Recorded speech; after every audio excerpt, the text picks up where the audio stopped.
தேவ வார்த்தை ஐக்கியத்திற்கு நான் உங்களை வரவேற்கிறேன். நான் ஜெரல் சாண்டியாகோ.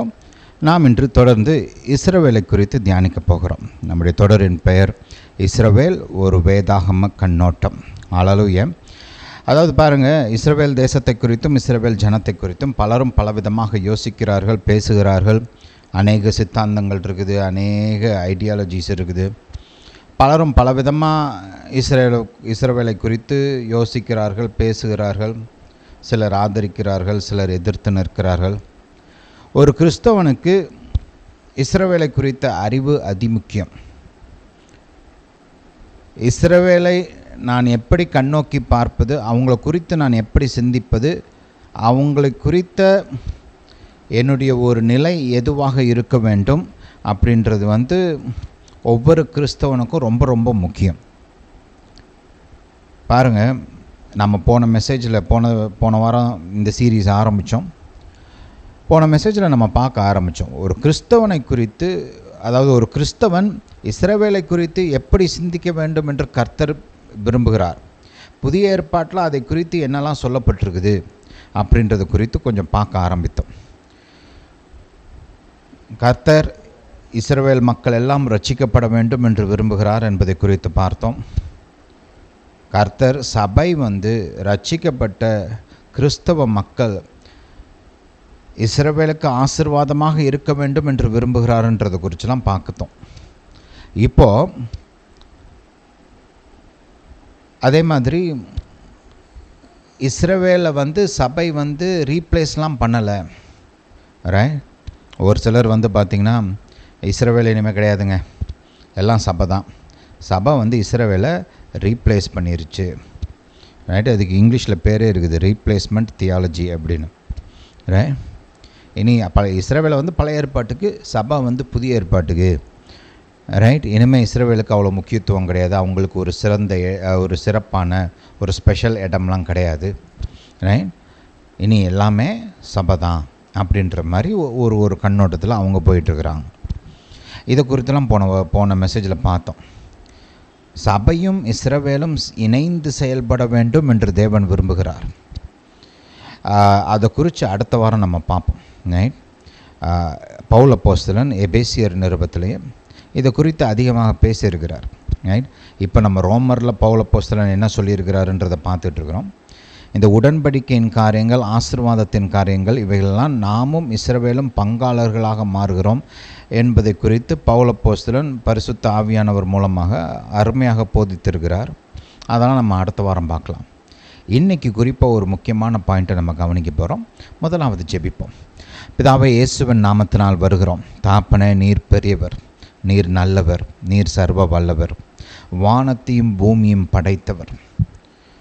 தாப்பனே, நீர் சர்வத்தையும் உருவாக்கின தேவன், ஆபிரகாமின் தேவன், ஈசாக்கின் தேவன், யாக்கோபின் தேவன், இஸ்ரவேலின் தேவன். தாப்பனே, நீர் எங்கள் தேவனாக இருக்கிறபடியாக ஸ்தோத்திரம். ஜீவிக்கிற தேவனாகிய உம்மை குறித்த அறிவை நீர் எங்களுக்கு கொடுத்திருக்கிறபடியாக ஸ்தோத்திரம். நாங்கள் அந்தகாரத்தில் நடவாமல் வெளிச்சத்தில் நடக்க நீர் எங்களுக்கு உதவி செய்திருக்கிறபடியாக ஸ்தோத்திரம்.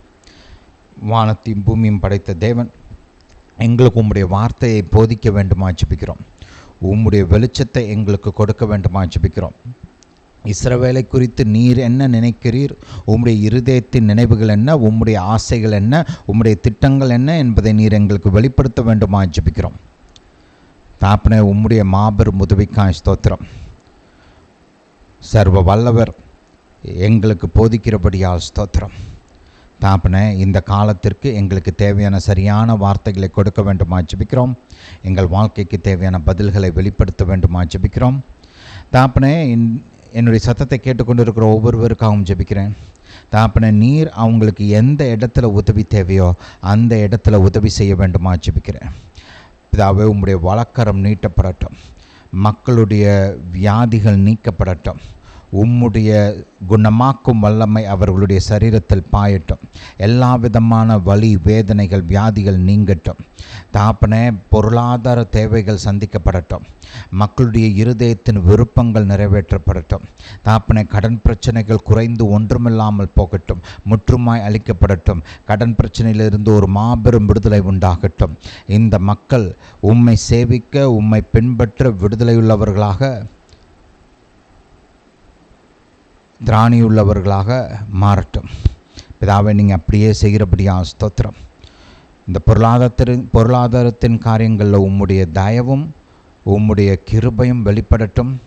பொருளாதார அற்புதங்கள் மக்களுக்கு நடைபெறட்டும். பிதாவை, பிரேக் த்ரூஸ் உண்டாகட்டும். பிதாவை, நீங்கள் அப்படியே செய்கிறபடியா ஸ்தோத்திரம். வானத்தையும் பூமியும் படைத்த தேவன் எங்களை நினைக்கிறவராக இருக்கிறபடியா ஸ்தோத்திரம். எங்கள் நன்மையை விரும்புகிறவராக இருக்கிறபடியா ஸ்தோத்திரம். எங்களுக்கு நல்ல தாப்பனாக நீர் இருக்கிறபடியா ஸ்தோத்திரம். தாப்பனை ஒவ்வொருவரையும் கண்ணின் மணியைப் போல பாதுகாக்க வேண்டுமா ஜெபிக்கிறேன்.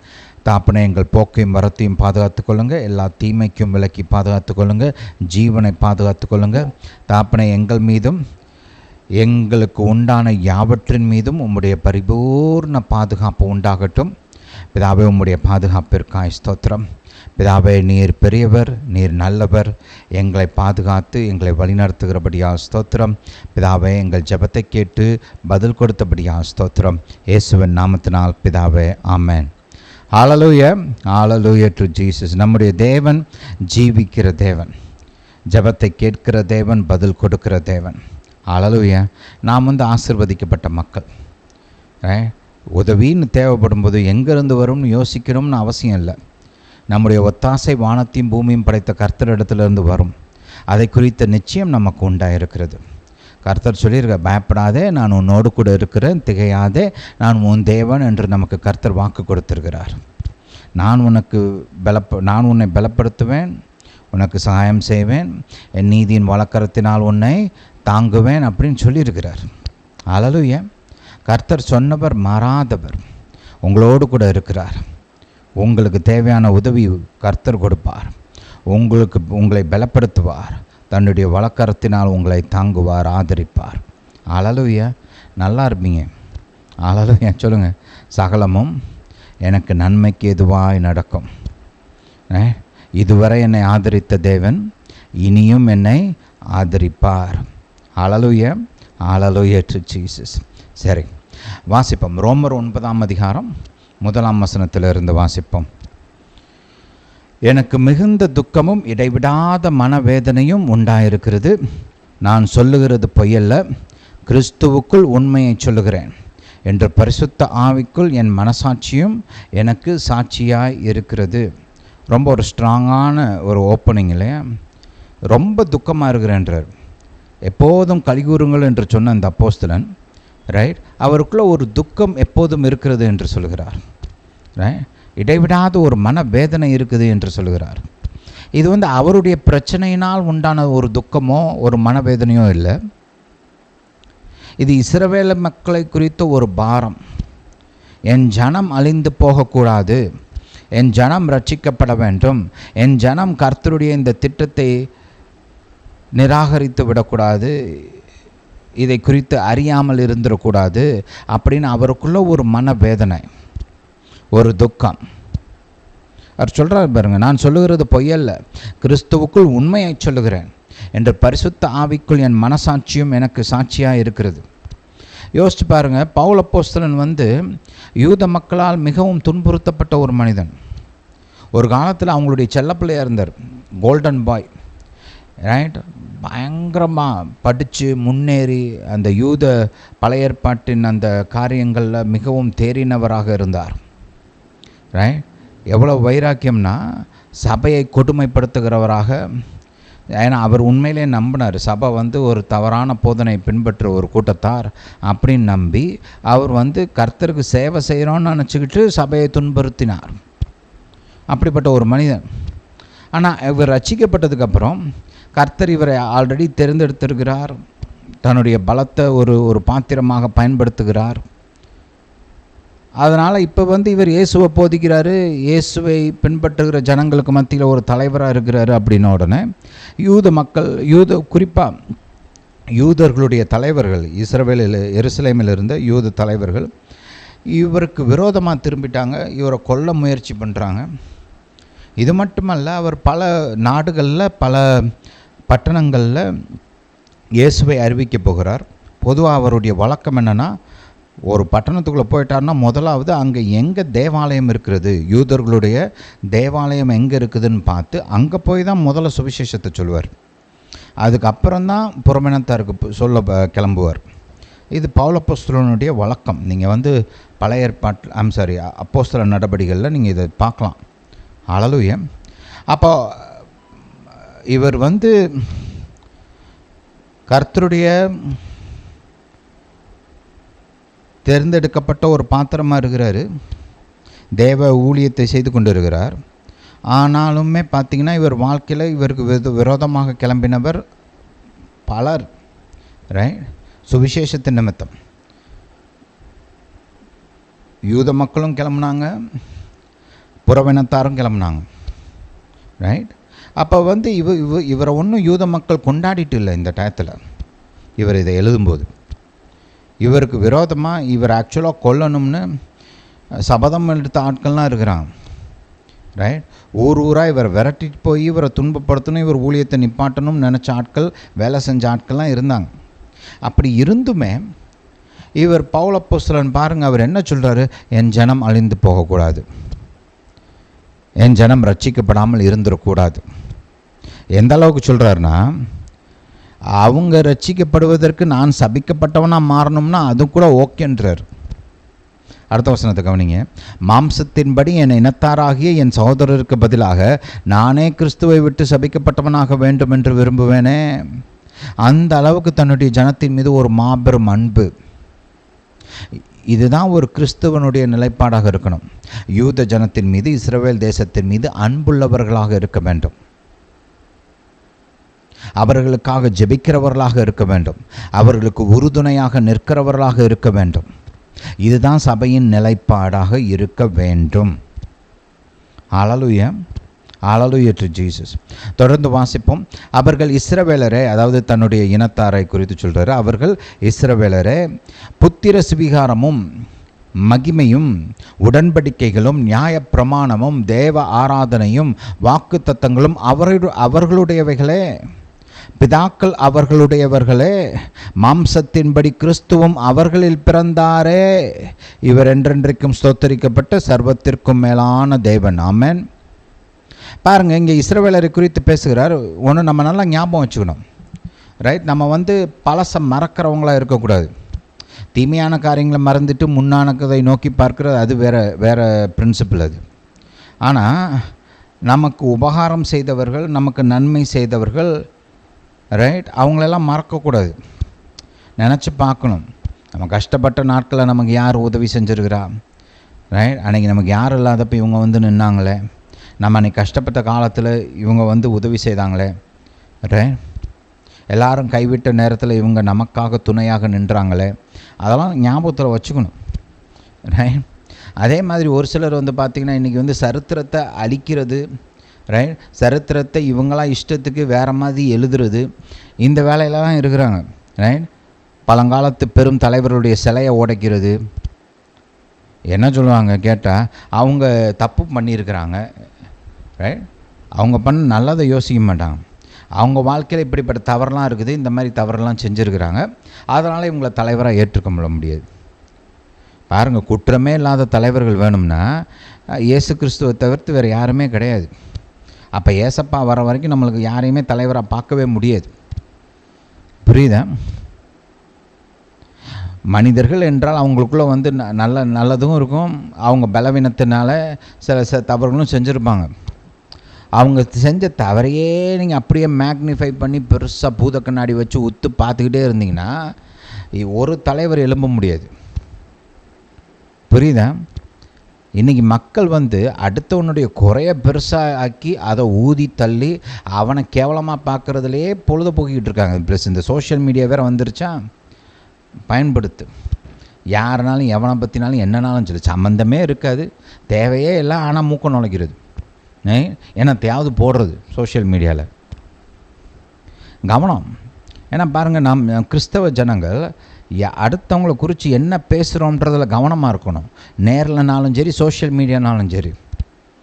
இப்போ உங்களை பற்றி உங்கள் ஃபீடில் யாராவது தப்பாக கமெண்ட் போட்டு, ரைட், உங்களை சரியாக புரிஞ்சுக்காமல் தேவையில்லாமல் கண்டதையும் எழுதுனா அதை வாசிக்கும்போது உங்கள் மனசு கஷ்டப்படுமா இல்லையா? அது புண்படுதா இல்லையா?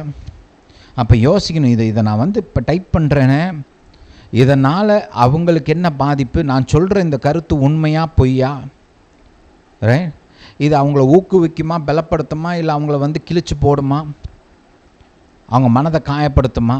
இதனால் ஏதாவது நல்ல மாற்றம் உண்டாகுமா, இல்லை இதனால் வந்து ஒரு தீமையான காரியம் நடக்குமா? இதெல்லாம் யோசிக்கணும், சிந்திக்கணும். சும்மா ஃபோன் இருக்குது, கம்ப்யூட்டர் இருக்குது அப்படின்னு வாக்கி வந்ததெல்லாம் எழுதக்கூடாது, டைப் பண்ணி போட்டு விடக்கூடாது. புரியுதா? மனசில் தோன்றதெல்லாம் அப்படியே கொட்டிடக்கூடாது. அடுத்தவனை குறித்து யோசிக்கணும். நம்ம பேசுகிறோமே, நம்ம குறித்து இந்த மாதிரி யாராவது நம்மளை குறித்து பேசுனா நம்ம மனசு எப்படி பாதிக்கும், எப்படி பாடுபடும், எப்படி காயப்படும், கொஞ்சம் சிந்திக்கணும். ஹல்லேலூயா, ஹல்லேலூயா டு ஜீசஸ்.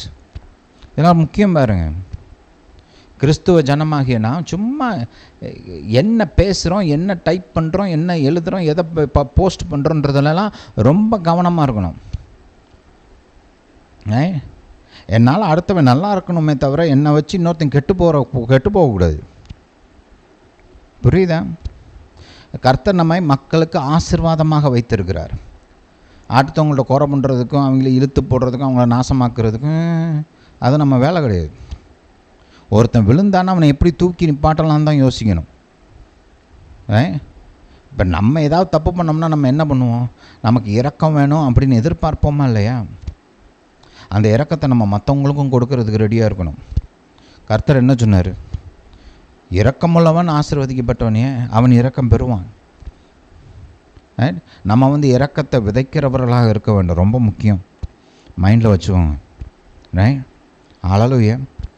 சரி, அப்போ பாருங்கள், ஒரு சிலர் என்ன நினைக்கிறாங்கன்னா, இஸ்ரவேல் தேசம் இந்த தேசத்தார் பாருங்கள், அவங்கெல்லாம் கர்த்தர் கீழ்ப்படியாதனால கர்த்தர் அவங்கள சிதறடிச்சிட்டாரு, அதை மட்டும் யோசிக்கிறாங்க. ரைட்,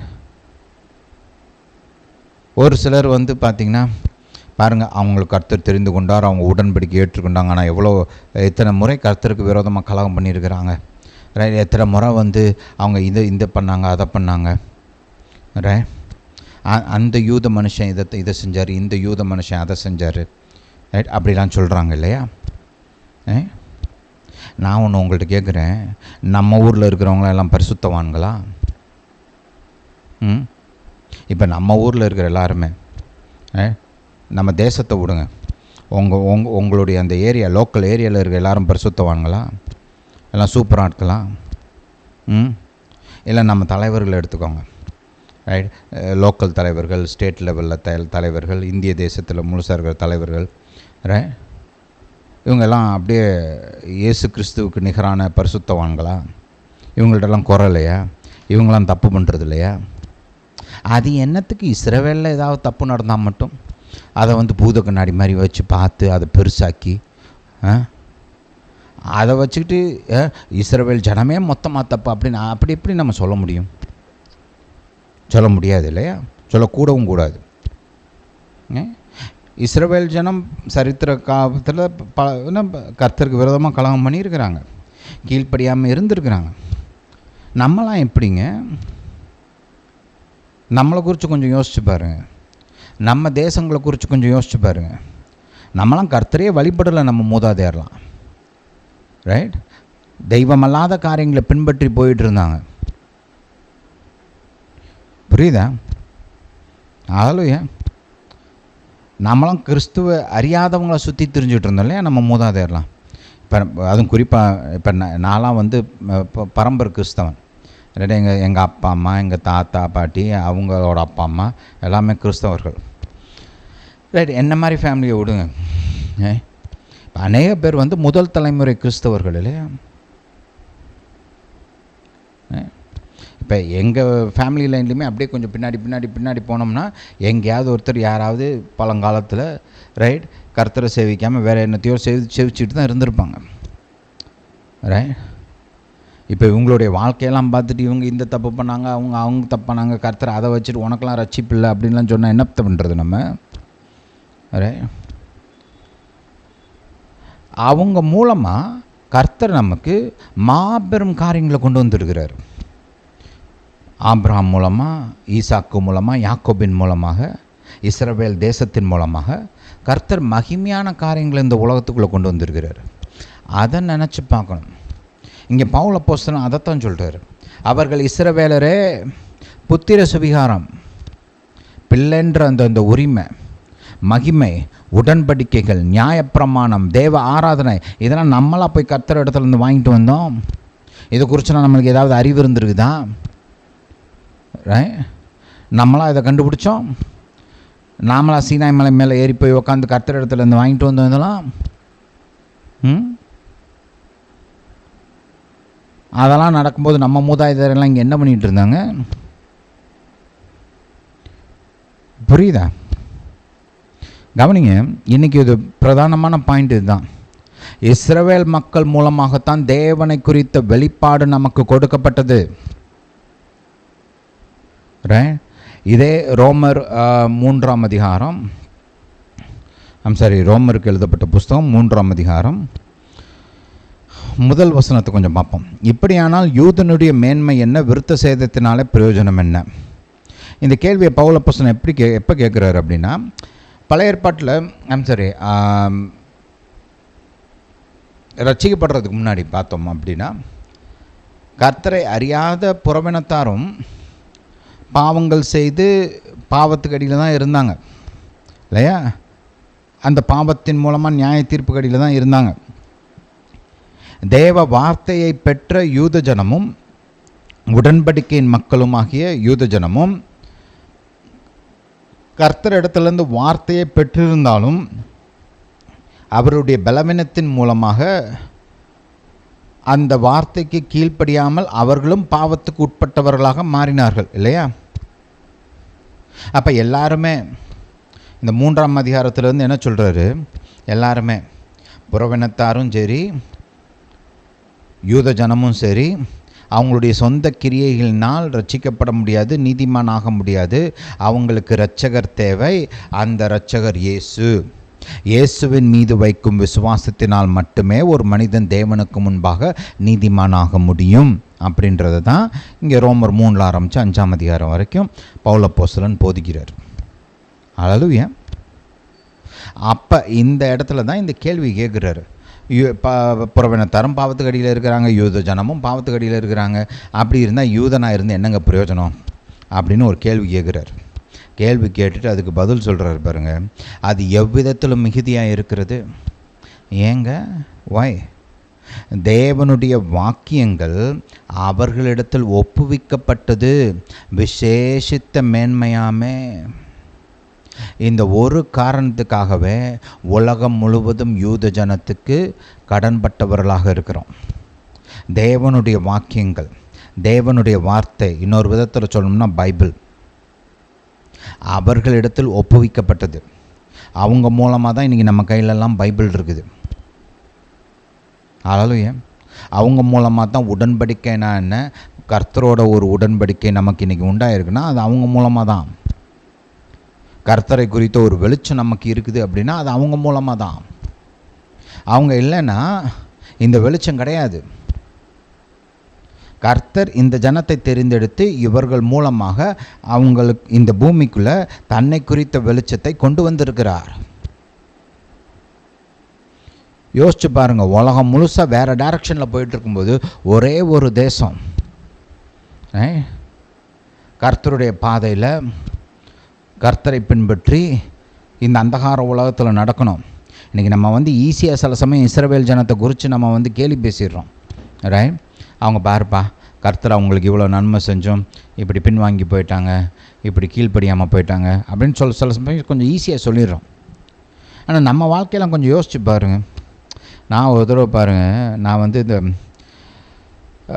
கர்த்தர் அந்த இஸ்ரவேல் ஜனத்துக்கு செய்த மாபெரும் அற்புதங்கள், கானான் தேசத்துக்குள்ளே அவங்க நுழைய முடியாமல் போனது, அதுக்கப்புறம் அடுத்த தலைமுறையினர் கர்த்தரை நம்பி நுழைந்தது, இதை குறித்துலாம் நிறைய படிப்பேன். நான் பார்த்தீங்கன்னா பாருங்கள், என் வாழ்க்கையின் சூழ்நிலையில் ஒரு தடவை பார்த்திங்கன்னா ரொம்ப சீரியஸான ஒரு பிரச்சனைகள்லாம் இருந்தது. அப்போ நான் கர்த்தர் முன்னாடி நின்று நான் சொல்லிக்கிட்டு இருந்தேன், இங்கே பாருங்கள் கர்த்தாவே, நான் வந்து என்ன உங்கள்கிட்ட சும்மாவா சொல்கிறேன், இந்த நிலைமையை பாருங்கள், நானும் உங்கள்கிட்ட மிகைப்படுத்தி பேசுகிறேன்னா இல்லை இல்லாதது பொல்லாததெல்லாம் சொல்கிறேன்னா, இது நிஜமாகவே ஒரு சீரியஸான ப்ராப்ளம், ரைட்? இப்படி வந்து இறுக்கி நிற்கிது. இந்த நேரத்தில் நான் என்ன பண்ணுறது? நான் கர்த்தர்கிட்ட இந்த மாதிரி பேசிகிட்டு இருக்கிறேன் பாருங்க. ஹல்லேலூயா. அப்போ கர்த்தர் வந்து கேட்டார் என்கிட்ட, இப்படியே தான் கேட்டார். இஸ்ரவேல் மக்களுக்கும், அதாவது அந்த எகிப்திலேருந்து வெளியில் வந்த அந்த முதல் தலைமுறையினர் இருக்காங்க இல்லையா, அவங்களுக்கும் உனக்கும் இந்த சூழ்நிலையை வச்சு கம்பேர் பண்ணிப்பார், என்ன வித்தியாசம் அப்படின்னே கேட்டார் என்கிட்ட. அவங்க அவ்விசுவாசத்தினால ஆசீர்வாதங்களை இழந்து போனாங்க இல்லையா, ரைட்? அவங்க சூழ்நிலையும் அவங்க எடுத்த முடிவுகளையும் உன் சூழ்நிலையும் நீ எடுக்கிற இந்த முடிவுகளையும் கொஞ்சம் கம்பேர் பண்ணிப்பார். நான் யோசித்து பார்த்தேன். அவங்க ஒன்றும் பாருங்கள் இல்லாததை இருக்குதுன்னெலாம் சொல்லலை. இப்போ பார்வோன் வந்து விரட்டிட்டு வரான், உலகத்திலேயே மிக வல்லமையுள்ள சேனை அதுதான் அந்த காலத்தில், வல்லரசு. அவங்களுடைய ரதங்கள் குதிரைகள்லாம் வேர்ல்டு ஃபேமஸ், யுத்தத்தில் தேறின ஆட்கள். இவங்க கொஞ்ச நாளைக்கு முன்னாடி வரைக்கும் அடிமையாக இருந்தவங்க. இவங்க யுத்தத்தெல்லாம் பழகினதில்லை, யுத்தம் செய்யவும் இவங்களுக்கு தெரியாது. பத்தாததுக்கு பெண்கள், சிறு பிள்ளைகள், வயசானவங்க, இவங்களுடைய ஆடு மாடுகள், சொத்து எல்லாம் அதே இடத்துல இருக்குது. முன்னாடி செங்கடல் இருக்குது, இங்கே இந்த சைடு பாலைவனம் இருக்குது, எங்கேயும் போக முடியாது. அவங்க ஒன்றும் சும்மா பயப்படலை, ரைட்? காரணம் இல்லாமல் பயப்படலை. சூழ்நிலையை பார்க்குறாங்க, எதிரில் வர சூழ்நிலையை மேற்கொள்கிறதுக்கு அவங்களுக்கு திராணி இல்லை. முன்னாடி இருக்கிற செங்கடலை பிரிக்கிறதுக்கு திராணி கிடையாது. வனாந்தரத்தில் பாதை இல்லை, எல்லா பக்கமும் நெருக்கம், ஆபத்து, உயிர் போகிற ஆபத்து. ஒன்று உயிர் போகும், இல்லைன்னா மறுபடியும் அடிமைத்தனம். இந்த மாதிரி ஒரு கடினமான சூழ்நிலையின் மத்தியில் தான் அவங்க பயந்தாங்க. இப்போ பாருங்கள், நீங்கள் வந்து நம்ம கானான் தேசத்தை போய் பார்த்தோம்னா, அந்த அந்த கானான் தேசத்தின் அந்த சூழ்நிலையை கொஞ்சம் ஆராய்ஞ்சு பார்த்தோம் அப்படின்னா, அவங்க போய் பார்க்குறாங்க, ரைட்? உழவு பண்ணுறதுக்கு ஆட்கள்லாம் போய், அங்கே போன ஆட்கள்லாம் பிரபுக்கள், ரைட்? அந்த ஊரில் இப்போ பெரிய ஆட்கள், நல்லா ஞானமுள்ள ஆட்கள், திறமையுள்ள ஆட்கள், தலைமைத்துவத்தில் இருந்தவங்க, உழவு பார்க்க போனவங்களாம். அப்போ அவங்கெல்லாம் போய் அந்த இடத்த கரெக்டாக ஆராயிறாங்க. கண்டிஷன்லாம் எப்படி இருக்குது, ஆட்கள் எப்படி இருக்கிறாங்க, எதிர்ப்புகள்லாம் எந்த விதமாக இருக்கும் அப்படின்னு எல்லாத்தையும் அலசி ஆராய்ஞ்சு கவனமாக பார்த்து எல்லாத்தையும் வந்து கரெக்டாக டாக்குமெண்ட் பண்ணி திரும்ப வந்து கரெக்டாக சொல்கிறாங்க. தேசம் சூப்பர் தேசம், கர்த்தர் சொன்ன மாதிரி பாலும் தேனும் ஓடுகிற தேசம்தான், ஆனால் பிரச்சனைகள் இருக்குது. இயற்கையாக பார்த்தோம்னா நம்மளால் அவங்க கூட யுத்தம் பண்ண முடியாது. வேதத்தில் எழுதப்பட்டிருக்குது பாருங்கள், அந்த கானான் தேச மக்களில் சாதாரண மக்கள் இருக்காங்களே, சாமானியமான குடிமக்கள், அவங்களே பார்த்திங்கன்னா ஆள்கள் வந்து ரொம்ப உயரமாக தான் இருப்பாங்களாம். பைபிள் எழுதுருக்குதே, ஆமோஸ்லாம் போய் படித்து பார்த்தோம்னா கேதுரு மரத்தை போல் உயரமாக இருந்தார்கள்னு போட்டிருக்குது. அரக்கர்கள் மட்டும் இல்லை, பொதுவாகவே ஜனங்களே பார்த்திங்கன்னா நல்ல உயரமான ஆட்கள், பலசாலிகள். கோட்டை, ஒவ்வொரு பட்டணத்துலேயும் கோட்டை சுவர் பெருசு பெருசாக இருக்குது. நம்ம சில சமயம் எரிக்கோ கோட்டை மட்டும்தான் யோசிக்கிறோம், கோட்டைன்னா நம்மளுக்கு எரிக்கோ மட்டும்தான் ஞாபகத்துக்கு வருது. ஆனால் பாருங்கள், அங்கே இருந்த பட்டணங்கள் எல்லாமே இந்த விதமாக கோட்டை சுவரினால் பாதுகாக்கப்பட்ட பட்டணங்கள். அங்கே இருந்த ஜனங்கள்லாம் அந்த ஊரில் பல நூறாண்டுகளாக அங்கேயே வசிக்கிறவங்க, நல்லா திறமையுள்ள சேனைகள், ராஜாக்கள், பெரும் படைகள், இதெல்லாம் இருக்கிற ஆட்கள். இப்போ இவங்களை எப்படி அந்த இடத்த விட்டு தூக்கி போட்டுட்டு நம்ம அங்கே போகிறது அப்படின்றது தான் இவங்களுடைய யோசனை. இவங்களுடைய படைபலத்தையும் அவங்களுடைய படைபலத்தையும் அங்கே இருக்கிற பிரச்சனைகளையும் இவர் கம்பேர் பண்ணி பார்க்கும்போது, இயற்கையாக பார்த்தா இஸ்ரவேலால் முடியாதது தான். அப்போ அவங்க ஒன்றும் இல்லாததை இருக்குதுன்னெலாம் சொல்லலை, இருக்கிற பிரச்சனையை கரெக்டாக அலசி ஆராய்ஞ்சு தான் கொண்டு வந்து முன்னாடி வைக்கிறாங்க. அப்போ என்ன டிஃப்ரென்ஸு? கர்த்தர் நம்மோட இருக்கிறாரு, கர்த்தர் உதவி செய்வார். பிரச்சனை உண்மைதான், அங்கே இருக்கிற எதிர்ப்புகள் உண்மைதான், நம்முடைய சத்துருக்கள் நம்மளை காட்டிலும் பலசாலிகள்ன்றதெல்லாம் உண்மைதான், இந்த பிரச்சனை என்னுடைய திராணிக்கு மிஞ்சினதுன்றது கூட உண்மைதான். ஆனால் என்னோட வானத்தையும் பூமியும் படைத்த கர்த்தர் சர்வ வல்லமையுள்ள தேவன் இருக்கிறார் என்பது தான் உண்மை. அந்த உண்மையை நாம் என்னுடைய மைண்டில் முன்னாடி கொண்டு வந்து நிப்பாட்டிக்கணும். அதை வச்சு தான் மற்ற எல்லாத்தையுமே பார்க்கணும். இதை நான் ஏன் உங்களுக்கு சொல்ல வரேன்னா, சில சமயம் ஈஸியாக பேசிடுறோம் நம்ம இஸ்ரவேலை குறித்து. ஆனால் நம்ம வாழ்க்கையில் நம்ம என்னத்தை பண்ணுறோன்னு கொஞ்சம் யோசித்து பார்க்கணும். பல சூழ்நிலைகளை நாமளும் இஸ்ரவேல் ஜனத்தை போல தான் நடந்து கொள்கிறோம். ஒரு பெருத்த ஆசீர்வாதத்தை கர்த்தர் முன்னாடி வைக்கும்போது, இதை நீ விசுவாசி, நான் உனக்கு கொடுக்குறேன் அப்படின்னு சொல்லும்போது நம்ம என்ன பண்ணுறோம்?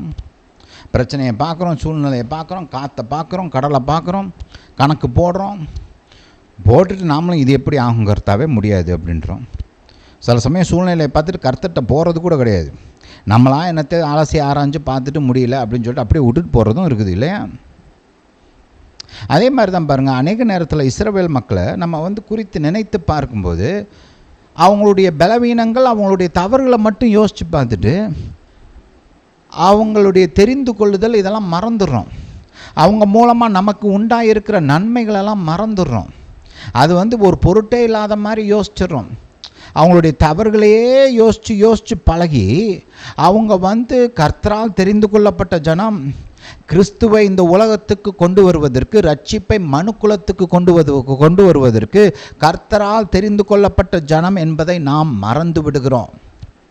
அது நம்ம மைண்டில் உதிக்கிறதே இல்லை. அநேக நேரங்களில் பாருங்கள், உடன்படிக்கையின் ஜனம்னு சொல்கிறோம், ஆனால் அந்த ஜனத்தின் மூலமாகத்தான் கிறிஸ்து இந்த பூமிக்கு வந்தார். அவங்க மூலமாக தான் கிறிஸ்து இந்த பூமிக்கு நமக்கு ரட்சிப்பை உண்டு பண்ணினார் அப்படின்ற நினைவு எத்தனை பேருக்கு இருக்குது? அந்த மக்கள்லன்னா நமக்கு எப்படி ரட்சிப்பு உண்டாயிருக்கிறோம்? எப்படி உண்டாயிருக்கும்? ரைட்? இவங்களுடைய பிதாவாகிய ஆபிரகாம் தான் இயேசு இந்த பூமிக்குள் வருவதற்கு வாசலை திறந்து விட்டார். அவருடைய கீழ்ப்படிதலின் மூலமாக, அவருடைய விசுவாசத்தின் மூலமாக அவர் வாசலை திறந்து விட்டார். அவருடைய சந்ததியாகிய அந்த இஸ்ரவேல் ஜனத்தின் மூலமாகத்தான் இயேசு இந்த பூமிக்குள் வந்தார். இதெல்லாம் நம்ம நினச்சி பார்க்குறது, இது எவ்வளோ பெரிய இதெல்லாம் நீங்கள் காசு கொடுத்து அடைக்கக்கூடிய கடனாங்க இதெல்லாம். நீங்கள் எவ்வளோ காசு கொடுத்தாலும் இதெல்லாம் உங்களால் தீர்க்க முடியுமா? என்னத்தை செஞ்சு இந்த இந்த இந்த நன்றி கடனை நீங்கள் தீர்ப்பீங்க? என்ன செய்ய முடியும் உங்களால்? நம்ம என்னையும் சேர்த்து தான் சொல்கிறேன், பொதுவாக எல்லா புறவனத்தாரையும் சேர்த்து தான் சொல்கிறேன். எண்ணத்தை கொடுத்து இந்த நன்றி கடனை நம்மளால் தீர்க்க முடியும்? சதா காலத்திற்கும் இஸ்ரவேலுக்கு நாம் கடன்பட்டவர்கள். அவங்க மூலமாக தான் தேவ வார்த்தையை குறித்த வெளிச்சம் நமக்கு கொடுக்கப்பட்டிருக்குது. பாருங்கள், இன்னும் ஒரு சில காரியங்களை நான் உங்களுக்கு சொல்கிறேன். இப்போ ஆதியாகமத்தை எடுத்துக்கோங்க, முதல் அதிகாரத்தை மட்டும் கொஞ்சம் பார்ப்போம். ரைட்? ஆதியாகமம் 1ஆம் அதிகாரம். பொதுவாக நீங்கள் சரித்திரத்தை போய் படித்து பார்த்தீங்கன்னா, இங்கே நம்மளுக்கு ஆதியாகமத்திலேருந்து நீங்கள் கொஞ்சம் உட்காந்து நிதானமாக படித்து பார்த்தீங்கன்னு வச்சுக்கோங்க, ஒரு காரியத்தை நான் இன்றைக்கி உங்களுக்கு அதை கொஞ்சம் ஹைலைட் பண்ணிவிட்டு அதுக்கப்புறம் பார்ப்போம். நீங்கள் சரித்திரத்தை நம்ம படித்து பார்த்தோம்னா, ஆக்சுவலாக பலவிதமான மக்கள் இருக்கிறாங்க, தேசம் இருக்குது, உலகம் முழுசாக. இவங்களுடைய சரித்திரத்தெல்லாம் படித்து பார்த்திங்கன்னா, பொதுவாக எல்லாருமே இயற்கையை வழிபடுகிறவர்களாகத்தான் இருந்தார்கள். ரைட்? இயற்கையின் அம்சங்களை, பலவித அம்சங்கள் இருக்குது, இயற்கையில் பல காரியங்கள் இருக்குது. அதில் ஒரு பகுதியை வழிபடுகிறவர்களாக, ஒவ்வொரு இயற்கையின் ஒவ்வொரு பகுதிக்கும் ஒரு தெய்வத்தை வச்சு வழிபடுகிறவர்களாகத்தான் இருந்தார்கள். ரைட்? இப்போ பார்த்திங்கன்னா பல பேர் பாருங்க சூரியனை நமஸ்காரம் பண்ணிகிட்டு இருந்தாங்க. ஒரு சிலர் சந்திரனை வழிபட்டாங்க. இன்னும் பல பேர் பார்த்திங்கன்னா நதிகளை வழிபட்டாங்க. இன்னும் பல பேர் பாருங்கள் பலவிதமான மிருகங்களை வழிபட்டாங்க. இப்படி மனுஷனுடைய பலவிதமான ஜனங்களுடைய அந்த சரித்திரத்தை நீங்கள் படித்து பார்த்தீங்கன்னா, ஆதியில் அவன் இயற்கையை வழிபடுகிறவனாக இருந்தான். அவனை பொறுத்த வரைக்கும் அந்த இயற்கையின் பல இந்த விதவிதமான பகுதிகள் வந்து தெய்வங்கள், ரைட்? அது மட்டுமல்ல, பொதுவாகவே வந்து பாருங்கள், நீங்கள் சரித்திரத்தை படித்து பார்த்தீங்கன்னா, மக்கள் எல்லாருமே வந்து பல தெய்வங்களை வழிபடுறவங்களாக இருந்தாங்க, ரைட்? இந்த படிப்புக்கு ஒரு தெய்வம், பணத்துக்கு ஒரு தெய்வம், யுத்தத்திற்கு ஒரு தெய்வம், மரணத்திற்கு ஒரு தெய்வம், ஒரு சிலர் படைப்புக்கு ஒரு தெய்வம், இப்படி ஒவ்வொரு காரியத்திற்கும் ஒரு தெய்வம். மின்னலுக்கு ஒரு தெய்வம், மலைக்கு ஒரு தெய்வம், ஒவ்வொரு காரியத்துக்கும் ஒன்று ஒன்று வச்சுருந்தாங்க. இதுதான் சரித்திரம். இதை யாரும் மறுக்கலாம் முடியாது. இது வந்து வெல் டாக்குமெண்டட் ஹிஸ்ட்ரி, ரைட்? இந்த காரியத்தை இப்படி தான் உலகம் போயிட்டு இருந்துச்சு. யூத ஜனத்தின் மூலமாக கர்த்தர் கொடுத்த அந்த வெளிப்பாடு, அந்த ஆதியாகமம், அது வந்து டோட்டலி ரெவல்யூஷனரி, ரைட்? உலகம் போயிட்டு இருந்த ஒரு டைரக்ஷனுக்கும் இந்த ஆதியாகமம் புஸ்தகத்துக்கும் சம்பந்தமே கிடையாது. டோட்டலாக ஆப்போசிட்.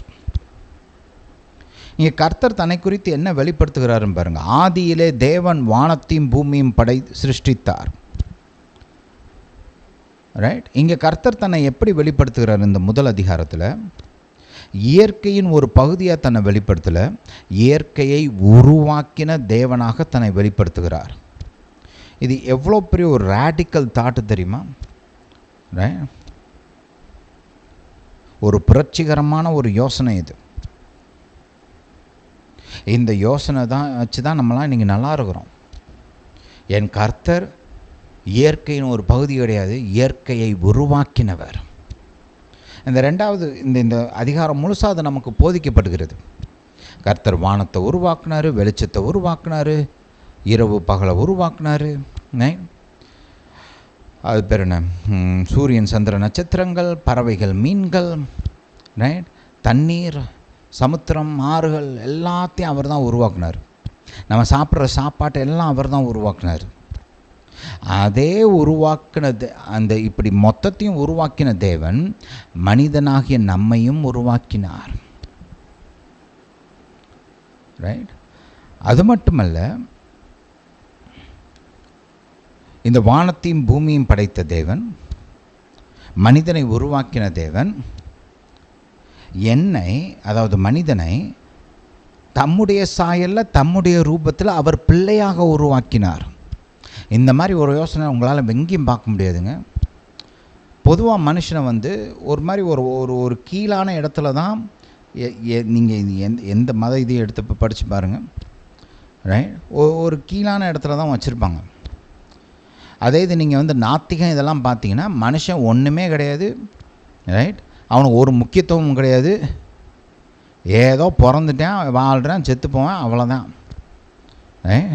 அவன் இருந்தாலும் ஒன்று, இல்லாட்டினாலும் ஒன்று, இந்த உலகம் போய்கிட்டே இருக்கும். அவன் வாழ்க்கைக்கு ஒரு அர்த்தம் கிடையாது, அவனை ஆதரிக்கிறதுக்கு நேசிப்பதற்கு ஒரு தெய்வம் கிடையாது, ஒன்றுமே இல்லாமல் ஏதோ வந்தோம், வாழ்ந்தோம், செத்தோம், போனோம்னு இருக்கணும். இதுதான் நாத்திகம், இல்லையா? Man is insignificant. ஒன்றத்துக்கும் லாய்க் கிடையாது, ஒன்றத்துக்கும் பிரயோஜனம் கிடையாது, இவனுக்கு ஒரு முக்கியத்துவமும் கிடையாது.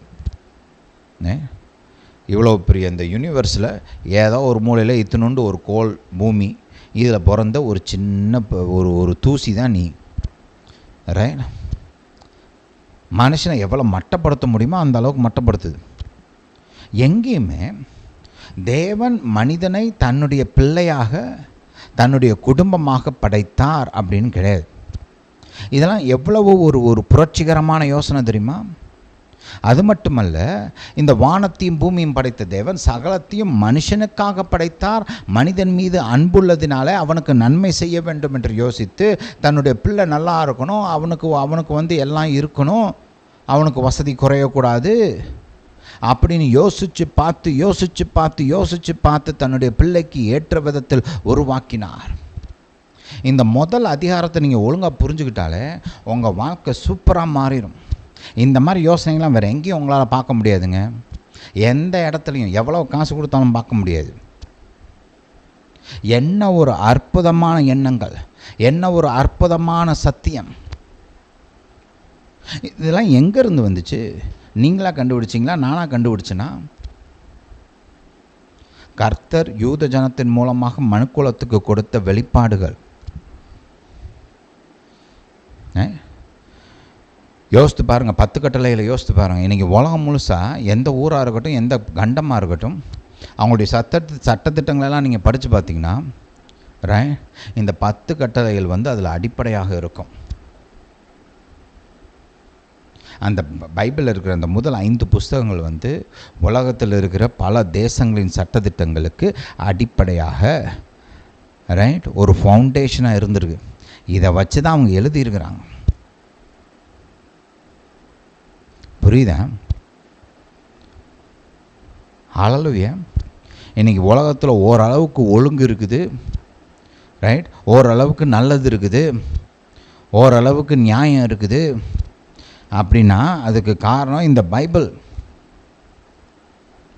இந்த பைபிள் மூலமாகத்தான் இந்த உலகத்தில் நீதி என்ன, சரி எது, தப்பு எது, அன்புனா என்ன, மன்னிப்புனா என்ன, இதெல்லாம் யார் கொண்டு வந்ததுங்க? அயலானை நேசிக்க வேண்டும் என்ற அந்த ஒரு எண்ணம், தன்னை நேசிப்பது போல் அயலானை நேசிக்க வேண்டும் என்ற எண்ணம், இதெல்லாம் எங்கேருந்து வந்துச்சு? ஹல்லேலூயா. உலகம் முழுசாக இன்றைக்கி இது பரவி இருக்குதுன்னா அது யூத ஜனத்தின் மூலமாக கொடுக்கப்பட்ட இந்த பைபிள் மூலமாகத்தான். இயேசுவை குறித்த வெளிச்சத்தை உலகம் முழுசாக பரப்புனது யாருங்க? அப்போஸ்தலர்லாம் என்ன இந்தியாவில் இருந்தால் வந்தாங்க? இல்லை அமெரிக்காவில் இருந்து வந்தாங்களா? இல்லை ஆப்பிரிக்காவில் இருந்து வந்தாங்களா? எங்கேருந்து வந்தாங்க? யார் இந்த தேவ வார்த்தையை நாடுகளுக்கும் பட்டணங்களுக்கும் எடுத்து போய் பலாத பாடுபட்டு உயிரை பணயம் வச்சு கொண்டு போய் நம்மகிட்டலாம் சேர்த்துருக்குறாங்க? இந்த பைபிளை பாதுகாத்துருக்குறாங்க. இந்த பைபிளை அழிக்கிறதுக்கு எவ்வளோ முயற்சி நடந்திருக்கு தெரியுமா? பழைய ஏற்பாட்டு காலங்களிலேயே இந்த யூத ஜனத்துக்கு கர்த்தருடைய வார்த்தை கொடுக்கப்பட்டதல்லவா? இதை அழிக்கிறதுக்கு யூத ஜனத்துடைய கலாச்சாரத்தை, அவங்களுடைய இந்த கர்த்தருடைய வார்த்தையின்படி இருக்கிற அந்த வழிமுறைகளை அழிப்பதற்கு, ஒன்றுமில்லாமல் செய்வதற்கு எவ்வளவு முயற்சி நடந்திருக்கு தெரியுமா? அதையெல்லாம் மீறி தான் இன்றைக்கி நம்மக்கிட்ட அவங்க தேவனுடைய வார்த்தையை கொண்டு வந்திருக்கிறாங்க. இப்போ நம்ம ஒரு சிலருக்கு புதிய ஏற்பாட்டின் காலத்தில் இந்த பைபிளை அழிப்பதற்கு என்னெல்லாம் நடந்திருக்குன்னு நிறைய பேருக்கு தெரியும் ஓரளவுக்கு. பழைய ஏற்பாட்டின் காலத்துலேயும் இதை அழிப்பதற்கு பல வேலைகள் நடந்திருக்குது. ராஜாக்கள்லாம் எழும்பியிருக்கிறாங்க, உங்களோட இதை அழிக்கணும், இது அப்படியே ஒன்றும் இல்லாமல் போகணும், இந்த ஜனமே அழிஞ்சு போகணும், இவங்க மறைஞ்சு போகணும், இவங்களுடைய வழக்கம், இவங்களுடைய முறைகள் இதெல்லாம் ஒன்றும் காணாமல் போகணும் அப்படின்னு நினச்சி இவங்களை அழிக்க நினைத்தது எத்தனையோ பேர். அதையெல்லாம் மீறி அதையெல்லாம் தாண்டி நம்ம இடத்துல இன்றைக்கி தேவனை குறித்த வெளிப்பாடை கொண்டு சேர்த்துருக்கிறாங்க. இயேசுவை நமக்கு அறிவித்திருக்கிறார்கள். இயேசுவை குறித்த வெளிச்சத்தை கொண்டு வந்திருக்கிறாங்க. இதன் மூலமாக தான் நம்ம ரட்சிக்கப்பட்டிருக்கிறோம். இதன் மூலமாக தான் தேவனுடைய பிள்ளையாக மாறி இருக்கிறோம். இதன் மூலமாகத்தான் நம்ம கர்த்தருடைய வழிமுறைகள், கர்த்தர் எப்படிப்பட்டவர், இந்த வெளிச்சம்லாம் நமக்கு வந்திருக்குது. இல்லைன்னா நாமளும் அந்த காலத்தில் தான் நடந்துகிட்டு இருந்திருப்போம். இதெல்லாம் ரொம்ப முக்கியம். இதெல்லாம் நினச்சி பார்க்கணும். நிறைய நேரத்தில் ஏன் இஸ்ரவேலை குறித்து ஒரு நன்றி இல்லாதவர்களாக அநேக நேரம் உலகத்தாராக இருக்கட்டும், ஏன் கிறிஸ்தவர்கள் குறிப்பாக நம்ம இப்போ கிறிஸ்தவர்களை மட்டும் பார்ப்போம். ஏன் அப்படின்னு பார்த்தோம்னா இதெல்லாம் நினச்சி பார்க்குறது கிடையாது. இந்த ஒரு ஃப்ரேம் ஒர்க் இதெல்லாம் கொஞ்சம் போதிக்கணும். இதெல்லாம் மக்கள் உட்காந்து கொஞ்சம் சிந்திச்சு பார்க்கணும். இந்த வெளிச்சத்தில் இஸ்ரவேலை பார்க்க வேண்டும். அப்போ தான் நீங்கள் சரியான விதத்தில் அவங்கள பார்க்க பழகுவீங்க. ஹல்லேலூயா. இன்னும் அநேக காரணங்கள் இருக்குது. நம்ம பழைய இப்போ புதிய ஏற்பாட்டை நான் தொடர்ந்து போதிக்கிறதுக்கு ஒரு காரணம் இருக்குது. ஒரு சிலர் பார்த்தோம்னா ஈஸியாக சொல்லிடுவாங்க, பிரதர் அதெல்லாம் பழைய ஏற்பாடு பிரதர், புதிய ஏற்பாட்டில் அப்படிலாம் ஒன்றும் இல்லை அப்படின்ட்டுருவாங்க. அதனால தான் கொஞ்சம் புதிய ஏற்பாட்டில் இருக்க ஒரு சில காரியங்கள்லாம் காமிச்சிட்டு அதுக்கப்புறம் நம்ம பழைய ஏற்பாட்டில் இருக்கிற ஒரு சில முக்கியமான காரியங்கள் அதெல்லாம் பார்த்தே ஆகணும். அந்த காரியங்களெல்லாம் நம்ம கொஞ்சம் பார்க்க போகிறோம். இஸ்ரவேல் ஜனம் இன்றும் தேவனுடைய கண்ணின் மணியாகத்தான் இருக்கிறாங்க. இன்றும் கர்த்தருடைய தேர்ந்தெடுக்கப்பட்ட ஜனமாகத்தான் இருக்கிறாங்க. இன்றும் அவங்களுடைய அழைப்பை கர்த்தர் நிராகரிக்கலை, இது வேண்டான்னு சொல்லி வாபஸ் வாங்கலை. நம்ம போன வாரம் பார்த்த மாதிரி வருங்காலத்துலேயும் பரம எருசலேமில் கூட இஸ்ரவேலை குறித்த மாற்ற முடியாத இல்லைன்னு சொல்ல முடியாத அளவுக்கு கர்த்தர் பாருங்கள், கேட்டிலேருந்து அஸ்திபாரத்திலேருந்து எல்லாத்தையும் அவங்க பேரை வச்சு தான் பண்ணியிருக்கிறார். புரியுதா? அப்போ நம்ம இஸ்ரவேலை குறித்து ஒரு நல்ல எண்ணம் உள்ளவர்களாக இருக்க வேண்டும். வேதாகமத்தின் வெளிச்சத்தின்படி சிந்திக்கிறவங்களாக இருக்கணும். இஸ்ரவேலுக்கு நன்றியுள்ளவர்களாக இருக்க வேண்டும். இது ரொம்ப முக்கியம். அவங்க மூலமாக கர்த்தர் நமக்கு செய்த இந்த காரியங்கள். இப்போ என் வாழ்க்கையிலலாம் இந்த சத்தியம் இல்லைன்னா நான் என்னத்துக்கு ஆவேனே எனக்கு தெரியாது. ஏன்னா இந்த சத்தியத்துக்கு விரோதமாக கலகம் பண்ணி இதுக்கு எக்ஸாக்ட் ஆப்போசிட் டைரக்ஷனில் ஓடிக்கிட்டு இருந்தேன் நான்லாம். பாருங்கள், நான் ஒரு கிறிஸ்தவ குடும்பத்தில் பிறந்தாலும் நாங்களாம் பாரம்பரியமான கிறிஸ்தவர்கள். ரசிக்கப்படலை, சத்தியத்தை குறித்த அறிவெல்லாம் எங்களுக்கு இல்லை. அப்போ நம்ம ஏதோ கோயிலுக்கு போவோம், பைபிளை குறித்த காரியங்கள்லாம் கேட்பாங்க. ஆனால் எனக்கு கர்த்தருக்கு ஸ்தோத்திரம், எங்கள் அம்மா அப்பா பார்த்திங்கன்னா வாரம் தவறாமல் ஞாயிற்றுக்கிழமை ஆனால் கோயிலுக்கு போயிடுவாங்க. எங்கள் அம்மாலாம் வாரத்தில் பல நாட்கள் போவாங்க. இழுத்துட்டு போவாங்க. எங்கள் வீட்டுக்கு பார்த்திங்கன்னா நாங்களாம் கத்தோலிக்கர்களாக இருந்தோம். அதனால் எங்கள் வீட்டுக்கெலாம் பார்த்திங்கன்னா அந்த காலத்தில் இந்த பல விதமான சுரூபங்கள், ஒவ்வொரு செயின்ட் இருக்கிறாங்களா, பரிசுத்தவான்கள், அவங்களுடைய சுரூபங்கள்லாம் எங்கள் வீட்டில் இருக்கும். எங்கள் அம்மா கையில் பார்த்திங்கன்னா எப்போதும் இந்த ஜபமாலைன்னு சொல்லுவாங்க இல்லையா, அது எப்போதும் அவங்க கையில் இருக்கும். ரொம்ப பக்தி உள்ள வைராக்கியம் உள்ள குடும்பம். தேவ வார்த்தையை எக்ஸாக்டாக அப்படியே கடைப்பிடிக்காட்டாலும் ஒரு பக்தி நிறைந்த ஒரு குடும்பம் எங்கள் குடும்பம். இருந்தாலுமே நான் படிப்படியாக அந்த வளர வளர வளர அந்த பெருசாக கர்த்தரை விட்டு விலகி, அந்த யோசனைகளை விட்டு விலகி நாத்திகத்தை நோக்கி போயிட்டே இருக்கிறேன். படிப்படியாக அப்படியே விலகி போயிட்டே இருக்கிறேன். என் மைண்டு என்ன ட்ராக்கில் ஓடிட்டு இருந்துச்சுன்னா, இன்றைக்கி சொல்கிறாங்க இல்லையா, சொல்லுவாங்க ஓக் அப்படின்னு சொல்லுவாங்க இல்லையா, லெஃப்டிசம்னு சொல்லுவாங்க. அந்த டைரக்ஷனில் தான் போயிட்டுருந்தேன். அது மட்டுமல்ல, கர்த்தரை குறித்த விசுவாசத்தை கேள்வி கேட்டுக்கிட்டு மற்றவங்க விசுவாசத்தை குலைச்சிக்கிட்டு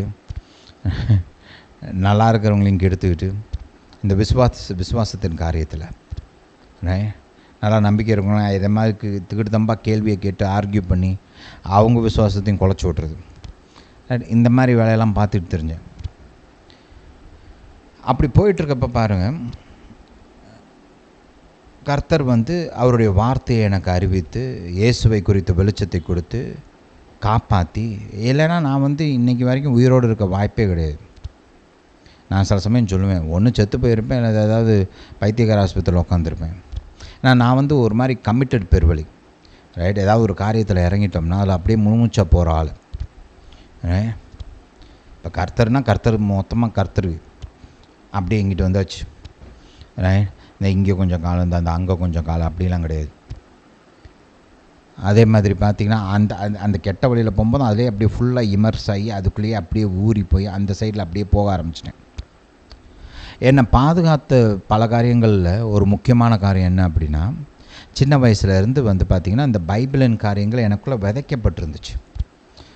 நாங்கள் ஏதோ அவ்வளோ பெருசாக சத்தியத்தை போதிக்காட்டினாலும் அப்போ நாங்கள் போயிட்டு இருந்த அந்த கத்தோலிக்க சபைகளில் அவ்வளோ பெருசாக ரொம்ப ஸ்ட்ராங்கெல்லாம் அந்த காலத்தில் பேசலை. இருந்தாலும் ஏதோ அங்கே கத்தரை குறித்து ஒரு சில காரியம் வசனம் வாசிப்பாங்க, ஏதோ கொஞ்சம் நேரம் பேசுவாங்க. அதே மாதிரி நான் படித்த ஸ்கூல் ஒரு கிறிஸ்தவ ஸ்கூல். அங்கே எனக்கு சின்ன வயசுலேருந்து எல்கேஜியில் ஆரம்பித்து 12ஆம் கிளாஸ் முடிக்கிற வரைக்கும் டெய்லி வாரத்தில் 5 நாள் 40 நிமிஷத்துக்கு பைபிளை குறித்து ஏதாவது பேசுவாங்க, டீச் பண்ணுவாங்க. அப்போ அந்த ஒரு டெபாசிட் இருந்துச்சு. நான் வந்து ரொம்ப எக்ஸ்ட்ரீமாக போய் வேறு மாதிரி ஆயிருந்துருப்பேன். என்னை காப்பாற்றினது வந்து பாருங்கள் இந்த வார்த்தை தான். அந்த வார்த்தை எனக்குள்ளே விதைக்கப்பட்டிருந்ததுனால ரொம்ப எக்ஸ்ட்ரீமாக போகல, இருதயம் விட மாட்டேங்குது. இங்கிட்டு போயிட்டே இருக்கும்போது பார்த்திங்கன்னா ஏதோ ஒன்று பிடிச்சி இழுக்கிற மாதிரி இருக்கும். அது 2 காரணம் இருக்குது. ஒன்று, எனக்காக எங்கள் பெற்றோர், எனக்கு ரட்சிக்கப்பட்ட எங்கள் குடும்பத்தில் ஒரு சிலர் ரட்சிக்கப்பட்டிருந்தாங்க அம்மா சைடில். அவங்கெல்லாம் ஜெபிச்ச ஜெபம், எங்கள் அம்மா அப்பா எனக்காக ஜெபிச்ச ஜெபம், இதெல்லாம் இருக்குது. அது ஒரு பக்கம். இன்னொன்று ஒரு முக்கிய காரணம் வந்து அந்த வார்த்தை, தேவனுடைய வார்த்தை உள்ளே விதைக்கப்பட்டிருந்துச்சு. இப்படி போயிட்டே இருக்கும்போது திடீர்னு நல்ல எண்ணங்கள்லாம், கர்த்தருக்கு ஒத்த எண்ணங்கள்லாம் உள்ளேருந்து வெளில வரும். எங்கேருந்து வருதுன்னு பார்த்தா விதைக்கப்பட்டிருக்குது உள்ளே. ரைட், அத்தனை வருஷமா. இல்லைன்னா நிஜமாக சொல்கிறேன், நான்லாம் நாசமாக போயிருந்துருமே. எனக்கு ஞாபகம் இருக்குது, நான் வந்து அதே மாதிரி நான் படித்தது வந்து பார்த்திங்கன்னா கத்தோலிக்க காலேஜில் தான் படித்தேன் நான். ரைட், அங்கே நாங்கள் படிக்கும்போது பார்த்திங்கன்னா கிறிஸ்டியன்ஸுக்கெலாம் பாருங்கள், அங்கே வந்து ஒரு ரிட்ரீட் மாதிரி வைப்பாங்க வருஷத்துக்கு ஒரு தடவை. இப்போ ஒரு சின்ன ஒரு உதாரணம் கொடுக்குறேன். நான் வந்து இந்த அபாஷன் குறித்த காரியங்கள்லாம் இருக்கு இல்லையா. இப்போ நாங்கள் வளர்ந்த சர்க்கிளெல்லாம் அபாஷன்லாம் வந்து காமன், ஏதோ பொதுவாக பலரும் பல நேரத்தில் பண்ணுற மாதிரி தான் இருந்தது. எங்கள் அப்பா அம்மாவே பார்த்திங்கன்னா நான் பிறந்ததுக்கப்புறம் ஒரு டைம் அபாஷன்லாம் பண்ணியிருக்கிறாங்க. எங்கள் அம்மா அப்பா ரட்சிக்கப்பட்டதுக்கப்புறம் எங்கள் அம்மா அப்பாலாம் ரொம்ப வருத்தப்பட்டாங்க. அதை குறித்து வருத்தப்பட்டு மனம் திரும்பி, கர்த்தாவே மன்னிச்சிருங்க, தெரியாமல் இப்படி பண்ணிட்டோம் நாங்கள் அப்படின்னு சொல்லிட்டு. நான் வளர்ந்த சர்க்கிள்லாம் பார்த்திங்கன்னா அந்த மாதிரி ஒரு அபாஷன் வந்து இட்ஸ் நார்மல் திங். வேண்டாம், முடியல, இப்போ ஒத்து வராது, தேவையில்லை அப்படின்னா பண்ணிக்கலாம், அந்த மாதிரி ஒரு டைப்பில் தான் இருந்துச்சு. ஆனால் நான் அந்த காலேஜில் போய் இருக்கும்போது பாருங்கள், எனக்கு நல்லா ஞாபகம் இருக்குது. ஒரு 2 நாள் ரிட்ரீட், ஒரு பாதிரியார் வந்திருந்தார், ஒரு ஃபாதர். அவர் வந்து நல்லா ரிட்ரீட் நல்லா இன்ட்ரெஸ்டிங்காக கொண்டு போனார். ஆக்டிவிட்டீஸ் அது இதுன்னெலாம் வச்சு நல்லா பண்ணார். பண்ணி அவர் வந்து அபாஷனை குறித்து ஒரு எவ்வளோ நேரம் பேசினாருன்னு கூட எனக்கு ஞாபகம் இல்லை. ஆனால் நல்லா டைம் எடுத்து நல்லா டீச் பண்ணார். அதை குறித்து பேசினார் பாருங்கள். இன்றைக்கி என்னால் மறக்க முடியாது, அதை மைண்டில் அப்படியே இருக்குது எனக்கு. அன்னைக்கு மாறினது தான் எனக்கு. நான் அப்போ அந்த டயத்தில் ரசிக்கப்படல, அதுக்கு அடுத்து இன்னும் 1 வருஷம் கழித்து தான் ரசிக்கப்பட்டேன். ஆனால் அந்த குறித்து அவர் பேசின அந்த போதனை அப்படியே உள்ளே இறங்கிருச்சு. நான் இன்னும் நாத்திகத்தை நோக்கி தான் போயிட்டுருக்கிறேன். அந்த பிரின்சிபிள்ஸ் அதை வச்சு தான் வாழ்ந்துட்டு இருந்தேன். அப்போ இருந்தாலுமே அங்கே கேட்ட அந்த போதனை எப்படியோ உள்ளே போயிடுச்சுங்க, அப்படியே மாறிடுச்சு. அதுக்கப்புறம் வந்து அபாஷனை வச்சு எக்காரணத்தை கொண்டு இதை நம்ம பண்ணக்கூடாது அப்படின்ற அந்த ஒரு எண்ணம் உள்ள ஆழமாக இறங்கிருச்சு. அதுக்கப்புறம் பார்த்திங்கன்னா நாங்கள் எங்கள் லைஃப்பில் நான் என் மனைவி அப்படிலாம் சாலிடாக நின்றுட்டோம். இதெல்லாம் நமக்கு ஒத்து வராத காரியம். நம்மலாம் பிள்ளையை பெற்றுக்கணும், பிள்ளை நல்லா இருக்கணும், நமக்கு பிள்ளை வேணும் அப்படின்னு சொல்லி அந்த ஒரு டைரக்ஷனில் போயிட்டோம். அதெல்லாம் நம்ம மறக்க முடியாது. இப்படி நான் பல காரியங்கள் சொல்லலாம். இந்த ஆதியாகமம் புஸ்தகத்தை எடுத்துக்கோங்க. இந்த ஆதியாகமம் புஸ்தகத்தின் வெளிப்பாடு வந்து பைபிள் மொத்தமாகவே பல வெளிப்பாடுகளை கர்த்தர் கொடுத்துருக்கிறாரு. பைபிள் மொத்தமே எனக்கு ஆசீர்வாதமான புஸ்தகங்க, ரைட். ஆனால் குறிப்பாக இந்த ஆதியாகமத்தில் இருக்கிற அந்த போதனை என் வாழ்க்கையை அப்படியே மாற்றி அமைச்ச ஒரு புஸ்தகம், ரைட். இதிலிருந்து நான் கற்றுக்கிட்ட காரியங்கள், என் லைஃப்பில் அப்ளை பண்ணியிருக்கிற காரியங்கள் அநேகம். அந்த வெளிப்பாடெலாம் இல்லைன்னா நான்லாம் எப்படி இருப்பேன், என்ன பண்ணுவேன், அதெல்லாம் யோசித்து பார்க்குறேன். இதெல்லாம் எங்கேருந்து வந்துச்சு, ரைட். பல ஊழியக்காரங்கள் மூலமாக கேட்டது உண்டு, நானாக படித்த காரியங்கள் இருக்குது, ரைட். கர்த்தர் எனக்கு வெளிப்படுத்தின காரியங்கள் இருக்குது, ரைட். இப்படி பல விதமாக வந்திருந்தாலும் இந்த மூல போதனை பைபிளில் இருக்கிற அந்த வார்த்தைகள் யார் மூலமாக வந்துச்சு? யூத ஜனத்தின் மூலமாக வந்தது. இன்றைக்கி ஒரு உயிரோட முக்கியத்துவம் எங்கேருந்து நமக்கு தெரியுது, எங்கேருந்து வருது அந்த மாதிரி போதனைலாம்? நீங்கள் பழைய சரித்திரத்திலலாம் படித்து பாருங்கள். பிள்ளைகளை சர்வசாதாரணமாக வெட்டி போடுவாங்க, பிள்ளைகளை பலி கொடுப்பாங்க. சரித்திரத்தை போய் படிங்க, ரைட். ஒரு பிள்ளையோட உயிர் முக்கியம், ஒரு மனுஷனுடைய உயிர் முக்கியம், ரைட். அந்த அதுக்கு ஒரு வேல்யூ இருக்குதுன்ற அந்த ஒரு எண்ணம், அந்த போதனைலாம் எங்கேருந்து வந்தது? தேவ வார்த்தையிலிருந்து வந்தது. மனிதன் விலையேறப்பெற்றவன் அப்படின்ற ஒரு யோசனையை பைபிளில் இருந்து அங்கே வந்துச்சு. இதெல்லாம் நம்ம கொஞ்சம் யோசித்து பார்க்கணும். உண்மையிலே சொல்கிறேன், யூத ஜனத்துக்கு உலகம் முழுசும் கடன்பட்டிருக்குது. குறிப்பாக கிறிஸ்தவர்களாகிய நாம் இன்னும் அதிகமாக கடன்பட்டிருக்கிறோம். மறக்கவே கூடாது. அவர்களுக்கு நன்றியுள்ளவர்களாக நாம் இருக்க வேண்டும். புரியுதா? ஹல்லேலூயா, ஹல்லேலூயா டு ஜீசஸ். சரி, இந்த காரியங்களை குறித்து அடுத்த வாரம் இன்னும் பார்க்கலாம். இந்த போதனையை கேட்டபடியால் நன்றி. கர்த்தர் உங்களை ஆசீர்வதிப்பாராக. நம்முடைய இயேசு ராஜா சீக்கிரம் வருகிறார்.